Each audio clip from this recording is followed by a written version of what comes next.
Bom dia, boa tarde, boa noite, prezados amigos, minhas amigas. Meu nome é Wagner. Estou aqui para dar continuidade ao trabalho postado anteriormente, dentro do tema Não há religião superior à verdade, em que falamos sobre a questão da segunda morte dentro da visão espírita. Conforme ficou acertado, voltemos hoje ao mesmo tema, só que expondo dentro da visão esotérica. Me permite um pequeno resumo. Dentro da visão espírita, há duas hipóteses para nomearmos segunda morte. Em um caso de sublimação e um caso de degradação. Na primeira hipótese, quando o espírito, por reiteradas encarnações e por adquirir um conhecimento e sublimação espiritual, deixa de encarnar, não há mais necessidade de fazer processos reencarnatórios. Então ele passa a viver na espiritualidade maior e chama-se assim segunda morte.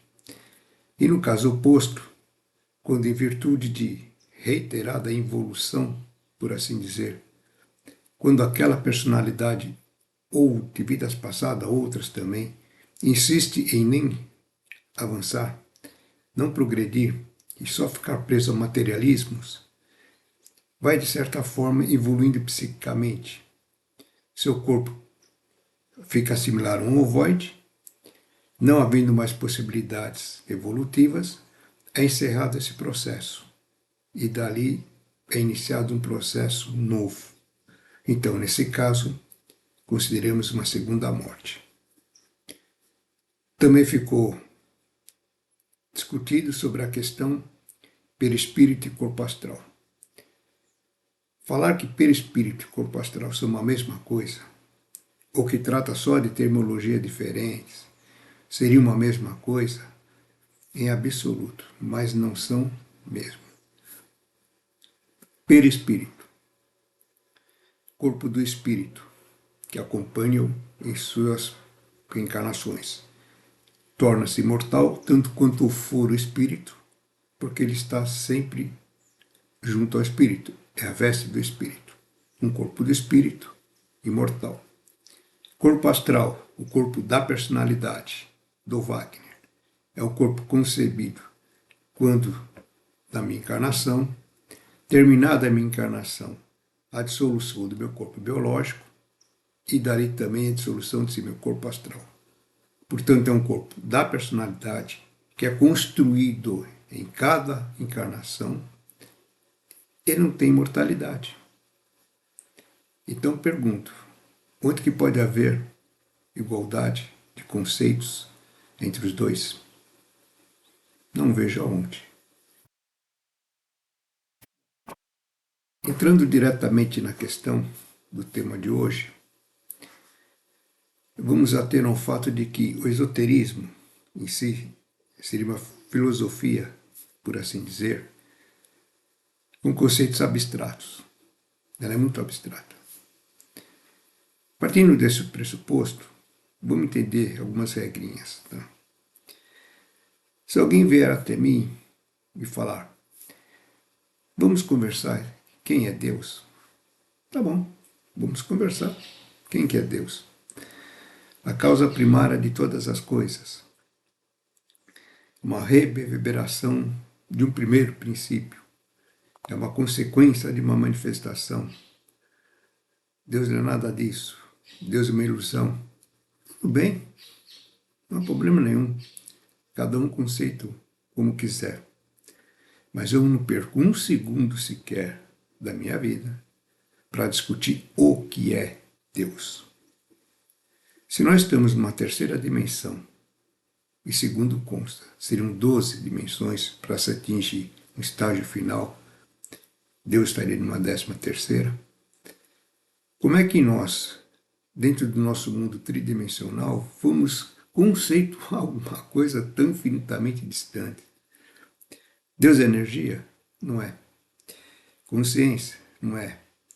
Luz? Não é. Seja lá o que for. Nosso cérebro físico trabalha com comparações. Então nós a fazemos em virtude para conceituarmos valores, contextos, tudo bem. Agora, nada do que for conceituado aqui vai se referir a Deus. Um exemplo mais prático, bem mais perto, alma. O que é alma para o espiritismo? O espírito desencarnado. O que é para o esoterismo? Alma é o próprio ser humano. É o ego que reencarna e volta outra vez. São seus princípios superiores. Atman, Buddha e Manas. O que é o ego para outras religiões? Cada um pode ter uma definição diferente para uma mesma coisa. Então, se nós ficarmos atentos apenas à palavra do Espírito e não o Espírito da palavra, fica difícil conceituar valores. Então, sugestão de não sempre ficarmos presos apenas à letra que mata. Tá ok? Bom, nós temos aqui no Ocidente, basicamente todas as religiões aqui são exotéricas, inclusive o próprio Espiritismo, e todas são monoteístas. O esoterismo, por assim dizer, classifica-nos como monistas, e eu prefiro o termo panteísta.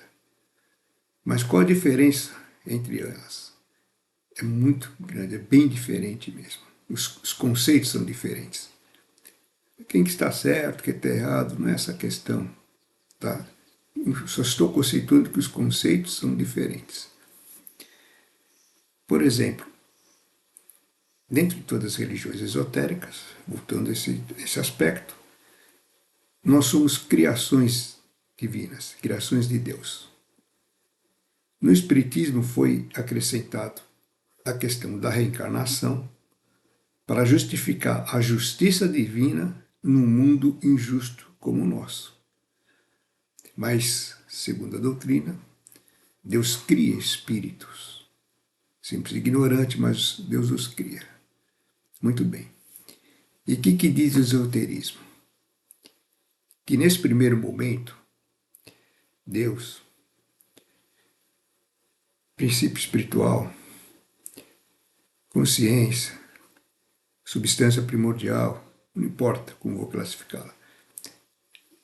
Essa primeira deidade, quem vai construir todo esse cosmos de evolução, ela não cria alguma coisa, ela faz projeções. O que nós chamamos de mônadas, que seria equivalente aos espíritos, as mônadas são projeções dessa divindade. Projeções que contêm todo o conhecimento dessa mesma entidade primária. Ok?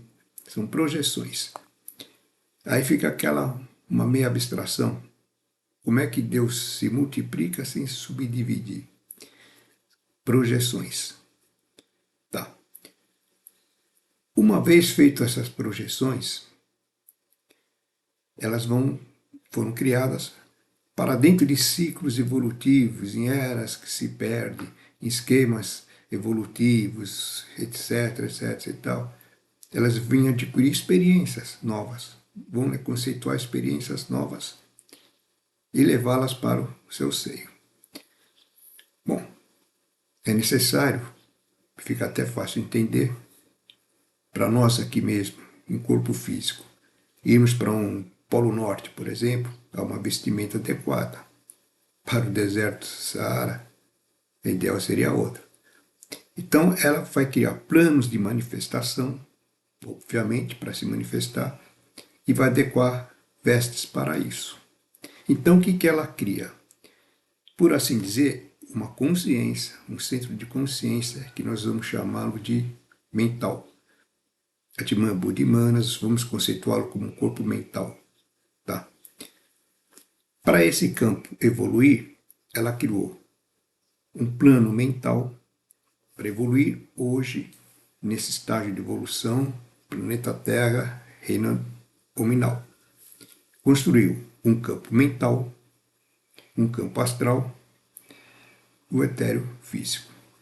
Então foram construídos esses campos, onde essa consciência vai se vestir adequadamente, por assim dizer, para poder vir se manifestar na Terra.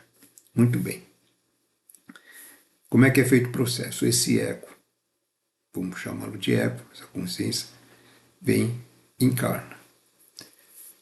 A partir do momento que eu encarnei, esse ego passa a ser meu Deus interior. Ele está associado a mim, interpenetrado, acoplado a mim. Não quer dizer que eu vá escutá-lo. A função dele é essa. Foi feito todo um planejamento para que isso acontecesse, para que eu pudesse, dentro das possibilidades, conseguir as experiências que ele busca alcançá-las. Então, ele é meu Deus interior, está me aconselhando, indicando. Mas eu tenho livre-arbítrio, como bem nós o sabemos. E eu posso ou não ouvi-lo. Tudo vai depender de uma série de circunstâncias também. É óbvio. Educação, uma condição social, alguma coisa que possa aparecer no percurso, uma série de fatores. Mas ele fica condicionado a isso. Muito bem. E vida que segue. No momento que cessar minha vida biológica, esse ego leva consigo todas as experiências produtivas, aquilo que a lei maior poderá usá-las, para continuar depois aplicando em outros locais de manifestação. Então, na verdade, o ego leva consigo as experiências que eu, Wagner, produzi, ele assimilou, as produtivas, e as leva consigo. Poxa, você vai falar, mas o que ficou de ruim então? O que acontece? Nós veremos um pouco mais lá para frente. Bom, nós falamos dos campos de evolução, mental, astral, etéreo, físico. No nosso atual momento de evolução, nós estamos no reino animal, nesse esquema evolutivo do qual a Terra faz parte, e hoje no nosso planeta, nós estamos no 7º aspecto dessa evolução. No primeiro caso, na primeira manifestação da vida, discorreu sobre o primeiro reino elemental, que nós chamamos. Primeira espécie de experiência no nosso planeta, damos o nome de primeiro reino elemental. Cessou-se, iniciou-se o segundo reino elemental. Eras e eras, experiências, encerrou-se o ciclo, houve o terceiro reino elemental. A partir daí, com a essência dessas experiências, houve uma cristalização e daí sim surgiu o nosso reino mineral. Posteriormente, vegetal, animal e hominal.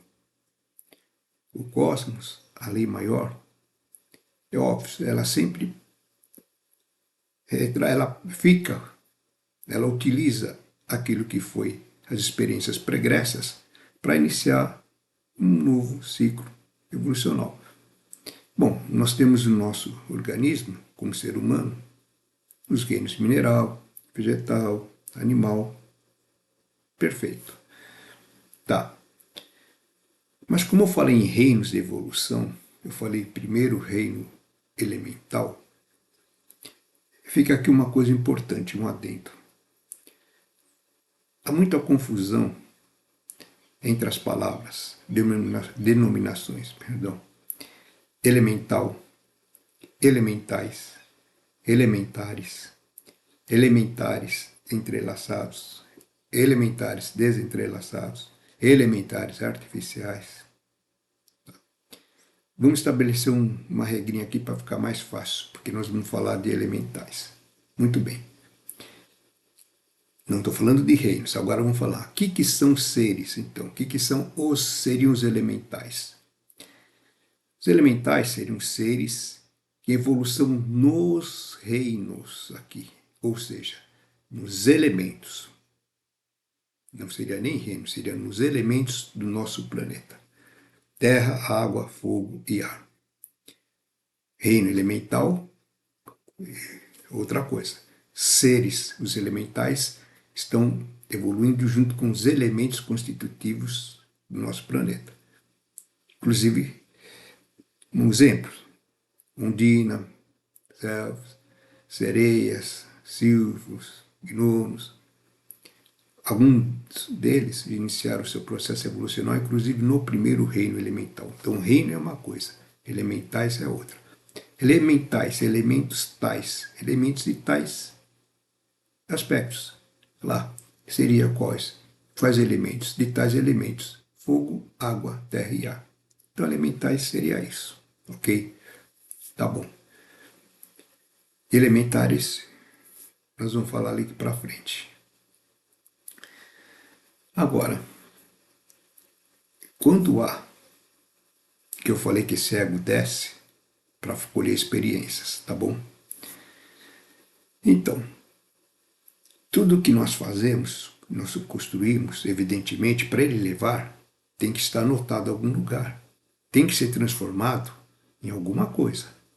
Em poderes vibracionais, energéticos, porque senão não haveria. Com certeza nesse plano mental lá não existe caneta, lápis, papel. Óbvio. Muito bem. Então, se nós temos o plano mental, no plano mental é o nosso corpo mental quem atua lá. No plano astral é o nosso corpo astral. E no plano físico é o etérico, do pretérico, que é um corpo físico, e o corpo físico propriamente dito. Nesse plano mental, o que vai influir nesse ego? O que vai influir? O que nós construímos nele? O que influi? Ora, é o nosso intelecto, nossos pensamentos, o nosso intelecto. Tudo que intelectualmente nós vamos transformar depois energeticamente, tudo que nós plasmamos é registrado nesse campo. Existe o que nós chamamos de átomos permanente, que seria, a grosso modo, comparação, fosse um disquete. E nele fica registrado tudo isso aí. Pensou, registrou. Não há mais volta. E aí é que é nas reencarnações que são lidos esses átomos, e a partir do momento que nós paramos uma encarnação, é feita a leitura deles e dali que nós voltamos. Então, o que for no plano mental, o nosso intelecto vai gerar esse karma, esse dharma. Tá? Então, o corpo mental, ele vai ser influenciado, é um campo mental, pelo intelecto. Um plano mental, campo mental. Agora que vem a questão, o que é o plano astral? O plano astral são as emoções. Do que vai influir nesse plano astral? As emoções.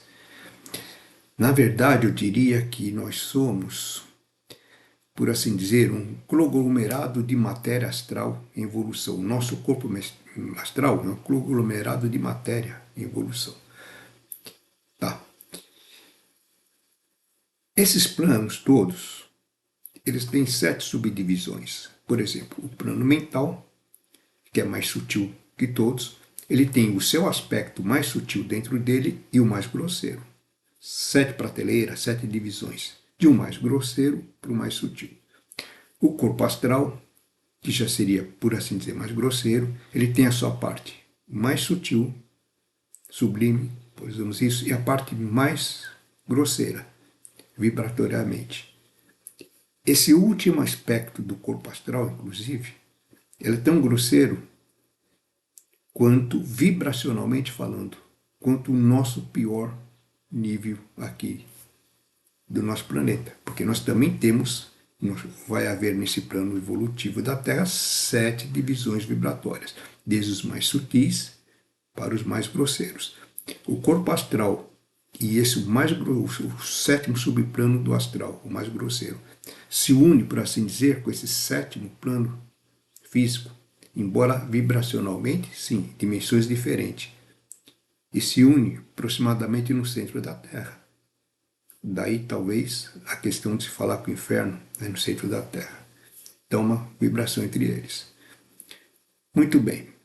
Então, entendido todo esse aspecto, esse campo mental, ou esse plano mental, né, assim como o plano astral, principalmente esse plano astral, ele é um plano em evolução. São consciências em evolução. É um plano que é gerado como se fosse uma alma grupo. É uma essência por inteiro que aos poucos vai adquirindo uma particularidade. Algo vai se dissolvendo, vai se destacando dele, formando uma pequena partícula individual. Tá?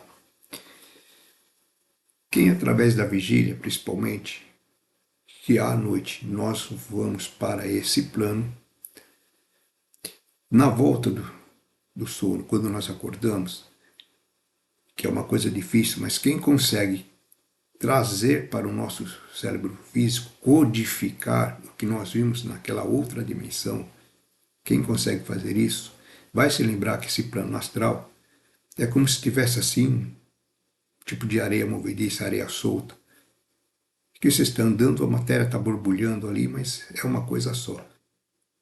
De repente surge como se fosse uma onda, um jato de água, ele surge assim e volta outra vez. Mais adiante você vê formas, inúmeros tipos de formas. São individualidades que estão sendo criadas, tá, a partir desse coletivo. Então o plano astral é isso. Muito bem, ele reage o quê? As emoções. O nosso corpo astral, nós reagimos ou construímos de acordo com as nossas emoções.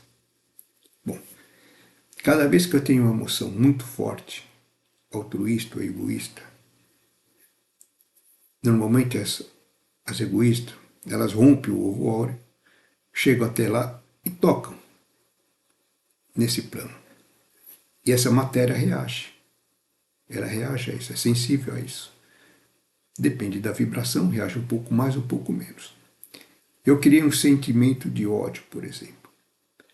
Na hora que eu fiz isso, registrei no meu átomo físico, ali, o astral, que é o Dharma e o Karma, são os meus registros akáshicos, tudo aquilo que eu faço. Tá? São registrados vibratoriamente. Então eu registrei nesse átomo, tá? Que depois vai ser, dentro da doutrina espírita, fala que é o perispírito, que vai ser um modelador biológico, registrei ali. Mas não foi só isso, registrei energeticamente um ponto negativo lá, um registro. Eu também toquei nesse plano astral. E aí deu uma fagulha, acendeu, voltou. Reiteradas vezes, vai dar uma condição que você, essa pequena porção, ela vai, como se dizer, individualizar, criar um ser. Um ser não é uma pessoa com rosto, alguma coisa, mas uma partícula individualizada. Pronto, você criou alguma coisa que você tem ligação lá. Você criou um elo de ligação com essa sua criação. Tá, é um filho seu. Se alimenta do quê? Do que você plasmou lá. Tá? O que vai ser esse elemental? Vai ser matéria do plano dele, mais a consciência que você der a ele. Então, se foi num momento de ódio, por exemplo, esse elemental, que aí nós vamos chamar elemental artificial, ele vai então se alimentar dessas vibrações e vai então procurar sempre intuí-lo no sentido que você as tenha novamente. Ele precisa sobreviver. Porque se ele não continuar recebendo essas energias psíquicas, ele volta para o contexto, para todo o contexto, ele se dissolve. Embora ele não tenha consciência, o instinto diz que ele tem que fazer isso. Então nós criamos um ser. Vale para altruísmo, para egoísmo. E tem outra coisa, potencialmente muito mais forte do que nós aqui. Vibracionalmente, é muito mais forte. Se tiver uma pessoa tentando lhe causar o mal vibracionalmente, corpo a corpo, nós sabemos o estrago que pode fazer, inclusive no chakra, tudo bem. mas não é nada comparável com que esse elemento que nós criamos. Potencialmente é muito mais forte, reage muito mais às emoções. Então nós acabamos criando esse monstro. Ao sentido inverso, ótimo, ainda bem que existe. No sentido altruísta, criamos um ser que vai ter para que nós tenhamos sempre aqueles bons pensamentos, que vai nos, e nós, se vamos ouvi-lo, temos a oportunidade de angariar uma evolução. Então, o homem cria biologicamente e sem que saiba, astralmente. E esses são os nossos filhos. Agora, você imagina num caso de drogadição, que primeiro, o vínculo é sempre, que ele está sempre criando, sempre mentalizando, sempre vibrando naquele subplano, sempre com aquilo. Então esse ser é alimentado constantemente, ele adquire uma força muito grande. A pessoa vive aqui 20, 30 anos. E olha só, o tempo lá no astral, vamos dizer, há várias teorias, mas que seja de 10 para 1. 10 anos lá, 100 aqui. 20 anos lá, 200 aqui. Tá, você morreu com 20 anos, 200 anos, vai reencarnar, aquele ser está lá ainda. Assim que você reencarnou, se você reencarna com tendências, se você as ativar na próxima encarnação, você pode até contatar outra vez esse ser aí, que você é o pai. Quando você morreu, você deixou de alimentá-lo. Bom, ele vai procurar outros afins, vai fazer parte de um aglomerado que tenha similar a ele e vai participar disso aí. Lembre-se que você pode estar alimentando esse seu e mais alguns que ficaram órfãos, por assim dizer, em virtude de encontrarem pessoas que pensem idênticas, vão se aglomerar. Então você pode ter um punhado de filhos lá, sem saber, que podem estar te levando para um lado positivo ou estritamente negativo. Isso em termos de intuições. Tá bom. Também só um adendo, esses seres, por exemplo, processo de mediunismo e outros, que se vamos dar vazão a eles, eles podem se manifestar. Há um perigo sempre de ver, quando você vai se mexer com a caixa, com o astral, tomar muito cuidado com os elementais, elementares, esses seres produzidos pela mente humana. Tá. Bom, dito isso, como é que nós vamos fazer, então, como é que a sublimação, que é um reino em evolução, como é que nós vamos sublimar esse reino? Como é que pode ser feito isso? Bom, individualmente, a nossa sublimação desse nosso corpo astral, assim, a partir do momento que nós não tivermos mais vibracionalmente essas descargas negativas, o que vai acontecer? Nós o vamos atrair, não vamos conversar com nenhum desses, ou que nós criamos anteriormente, ou que estão lá no plano. Então nós vamos estar ligados só a um plano superior. Aí sim, então, eu estou sublimando nos meus átomos permanentes, estou fazendo o corpo astral melhor, mais purificado, estou deixando de me associar com esses elementais entrelaçados. Se não, não. Agora, a responsabilidade não, nossa, são filhos. Filhos, muitas vezes mal criados. Tá? E no caso, então, como é que vai se sublimar esse reino aí? Ora, para deixar de existir elementais artificiais nesses níveis, a humanidade teria que parar de gerar esses padrões vibratórios. Pelo que se vê, parece que vai demorar um pouco, né? Aí sim, à medida que deixa de existir esse padrão, esse alimento, esse tipo de alimento, esses seres voltam para da própria matéria deles, voltam para o contexto geral, e quando se individualizar, eles vão ser com outro tipo de matéria. Então você eleva o reino. Quando a humanidade se sublimar mais ainda, levará consciente muito mais propriedades, muito mais matéria dessas consciências aí, que depois vão se humanizar em outros reinos de evolução, vão levá-las muito mais adiantadas já. E assim foi feito antes de nós. Existe uma frase dentro do esoterismo que fala que nós somos restos kármicos. É interessante isso aí. Bom, então é isso. Agora, e onde que está a segunda morte? Por isso que eu estou entrando nesse ponto. Assim que o Wagner morreu biologicamente, eu falei, por um certo tempo o Wagner continua a existir como personalidade. Eu vou se dissolver. O que eu tenho de pior no sétimo plano e o que eu tenho mais de sutil no primeiro, são 7 planos. Se estiver muito atrelado, vai ficar preso lá. Vai ser muito tempo até que eu consiga eliminar esse meu corpo astral, deixar essas partículas lá e ir perdendo, perdendo, perdendo, dissolvendo, para depois me dissolver depois, como um todo. Quanto mais grosseiro, mais tempo fica. Por isso que eu falo que essas entidades astrais são perigosas, que elas sobrevivem por muito tempo. Bom, o meu corpo, o ego, assim que deixei biologicamente o meu corpo, o ego se recolhe, como eu disse, leva consigo as experiências e eu fico aqui para dissolver. Já não tenho mais ligação com o meu Deus interior.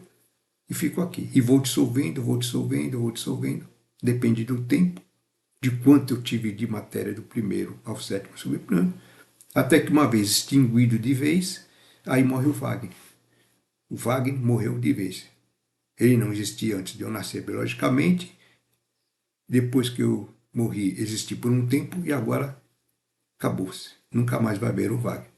E aí chamamos de segunda morte.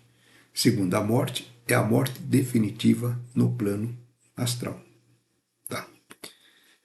Mas uma particularidade, exceções, sempre há umas exceções. As exceções existem para falar que existe uma regra mesmo, confirmar a regra. Eu falei que o ego só leva o que for produtivo. Se ele está aqui encarnado para levar só as experiências que vão ser necessárias, que vão ser adequadas à evolução, o que for ruim, ele sabe que vai ficar aqui. Imagine ele, então, o ego, 15, 20 anos, 30 anos, num corpo que não produz nada. Ele já sabe, já prevê que não vai mais. É aqueles casos degradantes de todas as mazelas humanas que nós temos. Nada vai ser aproveitado lá. Então o ego simplesmente abandona essa personalidade e se recolhe. Não estou falando que o espírito abandonou o corpo. O ego está deixando esse corpo. Ah, ele não tem mais o Deus interior? Poxa vida, como é que vai fazer? Ele escutou alguma vez? Então o ego sai. E ele fica, chegou no ponto parecido com aquele ovodização, que nós vamos falar do espiritismo, como foi feito anteriormente, chega no ponto que ele não há o que fazer. Ele está tão impregnado disso, é uma personalidade que não vai se dissolver, mas é tão nociva, que é levado para o que chama-se Inferno de Dante, Oitava Esfera, Olho Sombrio da Lua, e lá ficará até, sei lá, até o fim desse ciclo evolutivo, aí onde será dissolvido. Aí também se chama-se uma segunda morte, mas são casos esporádicos, tá? Bom, em virtude do tempo, eu acredito que vamos dar por encerrado momentaneamente. Evidentemente, qualquer dúvida, qualquer coisa, estamos aqui à disposição. Futuramente, algum tema, vamos estudar alguma coisa e vamos disponibilizá-lo. Convido a assistir, não só esse, obrigado por quem ficou aqui até aqui, dentro da doutrina espírita, aquele primeiro, onde são colocados alguns aspectos a serem discutidos, penso eu. E, por último, mais uma vez, agradecer a todos que ficaram até aqui. Agradecer particularmente agora a todos aqueles que ajudaram na minha construção física e moral, para que eu pudesse estar aqui. Minha segunda mãe, Virgínia, a minha inesquecível querida alma gêmea, alma espiritual, Carmesita. Obrigado por vocês existirem. E mais uma vez, muito obrigado a vocês. Até a próxima.